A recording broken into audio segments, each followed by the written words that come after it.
Hər vaxtınız xeyir olsun. ATV Xəbərin saat 14 olan buraxılışını təqdim edirik. Bugün Novruzun ilk su çərşənbəsidir. Su həyatdır, su saflıqdır, su bərəkətdir. Qoy bu çərşənbə bütün dərdləri yuyub aparsın, yerini sevinç və ümidlə doldursun. Ocaqlarınız sönməsin, qəlbiniz işıqlı olsun. Elə inanclara görə Tanrı suyu ilk olaraq yaratdığı üçün ilk çərşənbə kimi su çərşənbəsi qeyd olunur. İlk tonqalların qalanması qışın geridə qaldığını, buzların əridiyini və təbiətin dirçəlişə doğru getdiyini simvolizə edir. Süfrəyə su qoyulması, suyun daşmasının bolluq və bərəkət əlaməti sayılması xalq arasında geniş yayılmış adətlərdəndir. İnsanların bir-birinə su atması xoş niyyət və uğur rəmzi kimi qəbul olunur. Fövqəladə Hallar Nazirliyi Novruz çərşənbələrində yanğın təhlükəsizliyi qaydalarına dair elə əhaliyə müraciət edib bildirilir ki, bayram tonqalı, ev, avtomobil, elektrik naqili, ağac və digər yanar əşyalardan kənarda yandırılmalı. Tonqalın ətrafına yığılışan az yaşlılar mütləq böyüklərin nəzarətində olmalı. Tonqal tam sönənədək elə nəzarətdə saxlanılmalıdır. Prezident İlham Əliyevin təşəbbüsü ilə irəli sürülən amnistiya aktı 18.355 nəfərə şamil olunub. Onların 572 nəfər Azərbaycanın suverenliyi və bütövlüyü uğrunda döyüşlərdə iştirak edənlər, qadınlar, əlillər və 18 yaşına çatmayanlardır. Bu barədə Binəqədi rayon prokurorluğunda keçirilən Açıq Qapı günündə amnistiya aktı Dövlət Humanizmin İradəsi adlı seminarda məlumat verilib. Bildirilib ki, amnistiya aktı 90 xarici ölkə vətəndaşına da tətbiq olunub. Onların bir qismi cəza çəkmə müəssisələrindən azad edilib, bir qisminin isə cəzaları azaldılıb.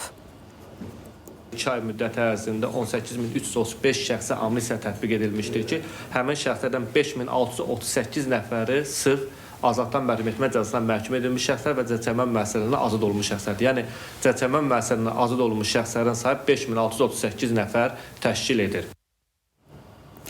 Ödənişli yollarla bağlı dəyişiklik qəbul edilib. Bu yolda sürət həddi saatda 130 km olacaq. Yol hərəkəti haqqında qanuna edilən dəyişikliyə əsasən yaşayış məntəqələrindən kənarda minik avtomobilləri və 3,5 tona qədər yük avtomobilləri üçün sürət həddi saatda 130 km. Digər avtobuslar, qoşqulu minik avtomobilləri və 3,5 tondan artıq yük avtomobilləri üçün isə saatda 90 km müəyyən edilməsi təklif edilir. Qeyd edək ki, Azərbaycanda yollarda sürət həddinin saatda 130 km müəyyən edilməsi ilk dəfədir.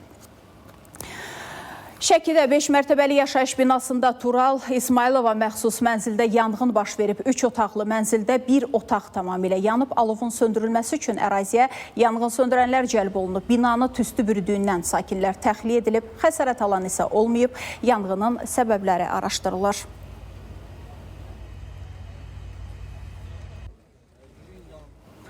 Kahı yükünün içində narkotik vasitə aşkarlanıb. Astara Gömrük İdarəsində Azərbaycan ərazisindən tranzit keçməklə İrandan Rusiyaya kahı yük aparan nəqliyyat vasitəsinə kinoloji xidmət itinin tətbiqi ilə əsaslı gömrük yoxlaması həyata keçirilib. Yoxlama zamanı nəqliyyat vasitəsindən kahı formasına salınaraq qablaşdırılmaları ilə birlikdə ümumi çəksi 79 kiloqram 820 qram xüsusilə külli miqdarda narkotik vasitə marixuana aşkar olunub.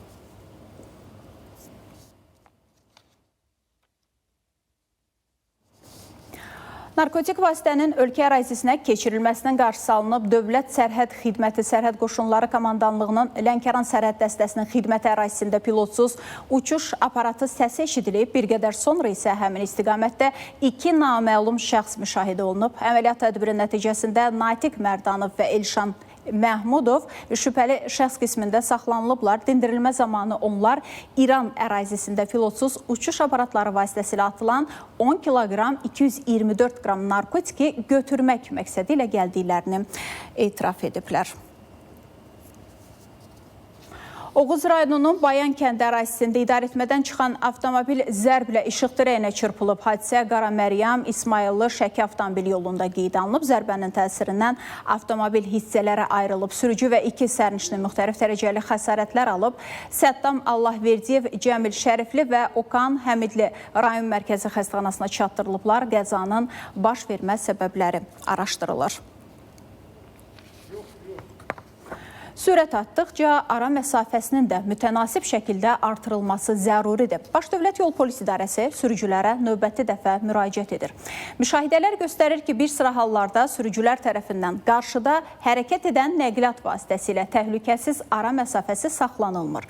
Qaydalara lazımi səviyyədə riayət olunmur. Qanunvericiliyin tələblərinə əsasən isə sürücü sürətdən və hərəkət şəraitindən asılı olaraq elə ara məsafəsi seçməlidir ki, eyni zolaqda özündən qabaqda gedən nəqliyyat vasitəsi sürəti qəfil azaltdıqda və ya gözlənilmədən dayandıqda toqquşmanın qarşısını ala bilsin.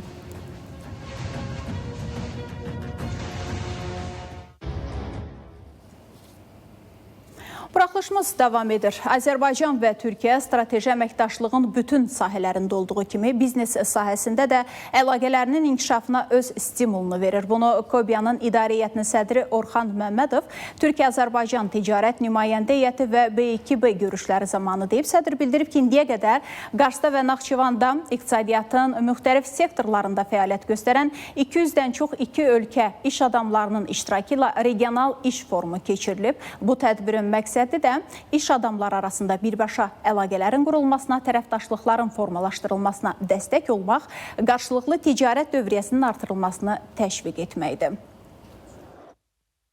Bu tədbirə tərəfimizdən qida və həmçinin qeyri-qida istehsalı, neft, qaz məhsullarının satışı, ixracı, həmçinin logistikası, bundan sonra tikinti, metal, polad və dəmir məhsullarının etibarlı təchizatçısı və metal satışı və digər sektorları da iştiraki təmin edilmişdir. Ölkədə 900 mindən çox şəxs rəqəmsal məktəb platformasından istifadə edir. Rəqəmsal məktəb layihəsi çərçivəsində şagirdlər üçün rəqəmsal köməkçi hazırlanır. Bu alətin köməyi ilə şagirdlər süni intellekt əsaslı iş öyrənəcəklər. Rəqəmsal məktəb layihəsinin istifadəçi sayı 900 mini keçib. 5443 eyni zamanda şagirdləridir və həmçinin 360.709 valideyn bu platformada qeydiyyatdan keçib. Rəqəmsal məktəb layihəsi hazırda yalnız Bakıda tətbiq edilir və 354 ümumi orta təhsil müəssisəsini əhatə edir. Gələcəkdə regionlarda da fəaliyyət göstərəcək və təhsil sisteminin informasiyalaşdırılması idarəsinin rəisi Vüsal Xanlarov süni intellektin təhsildə tam olaraq necə reallaşdırılmasının sual altında olduğunu bildirib. Süni intellekt sahəsində hal-hazırda dünya daha çox aydınlaşdırmaq mərhələsindədir ki, təhsildə tətbiqi necə olmalıdır? Bir mənalıdır ki, olmalıdır. Yəni, bu çünki reallığımızdır, gündəlik. Ancaq bunu necə etmək lazımdır?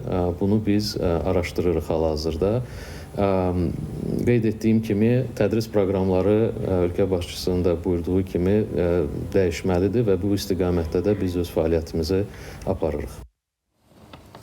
Ötən il avqustun 8-də Vaşinqtonda imzalanan razılaşmadan sonra Cənubi Qafqazda sülh, rifah və regional əməkdaşlıq sahəsində yeni bir fəsil açılıb. Bu barədə Cenevrədə səfərdə olan Ermənistanın Xarici İşlər Naziri Arurat Mirzoyan bildirib. O qeyd edib ki, mövcud şərait Ermənistan və Azərbaycan arasında sülhün möhkəmləndirilməsində, qarşılıqlı etimadın dərinləşdirilməsində və regional əməkdaşlığın təşviqində mühüm rol oynaya biləcək. Əlaqələr, ticarət və etimad quruculuğu tədbirlərini inkişaf etdirmək üçün real imkan yaradır. İran ordusunun helikopteri qəzaya uğrayıb, hadisə İsfahan yaxınlığındakı Darç şəhərində baş verib. Qəza nəticəsində 4 nəfər ölüb, 1 nəfər yaralanıb. Qəzanın texniki nasazlıq nəticəsində baş verdiyi bildirilir.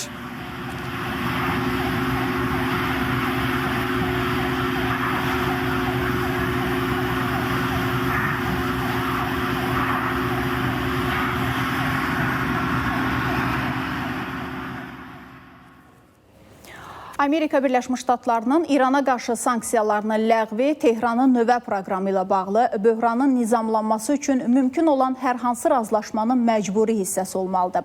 İranın Xarici İşlər Nazirliyinin nümayəndəsi İsmail Beqai bildirir ki, istənilən sazişin və ya razılaşmanın elementlərinə gəldikdə belə müqavilənin əsasının sanksiyaların olacağı, ləğv olunacağı tamamilə aydındır. Bunun müqabilində İran özünün nüvə proqramının heç vaxt hərbiləşdirməyə yönəldilməsini təmin təmin etmək üçün addımlar atacaq və Bəqainin sözlərinə görə bu iki komponent hər iki tərəfindən nəzərdən keçirilə və qəbul edilə bilər, hər hansı razılaşmanın əsasını təşkil edir.